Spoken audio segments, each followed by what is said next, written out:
நாட்டில் இன்றைக்கி நிலைமைக்கு டைரக்டருங்க கெச்சுன்னு படம் எடுத்துடுறாங்க. இங்கே கெச்சுன்னு படம் எடுத்தவனே இங்கே கெச்சு போட ஆரம்பிச்சிடுறாங்க. இன்றைக்கி சென்னையில் கெச்சை வச்சு தான் இன்றைக்கி பல பேர் படத்தை ஓட்டிக்கிட்டு இருக்காங்க. அப்படியே பரவி திருச்சியிலையும் இதைத்தான் செய்கிறாங்க, மதுரையிலையும் இதைத்தான் செய்கிறாங்க, தூத்துக்குடியிலையும் இதைத்தான் செய்கிறாங்க.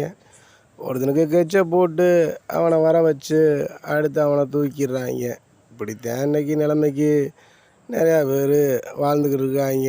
பெரிய ஆளுக தூண்டுதலில் தான் இந்த கெச்சே நடக்குது.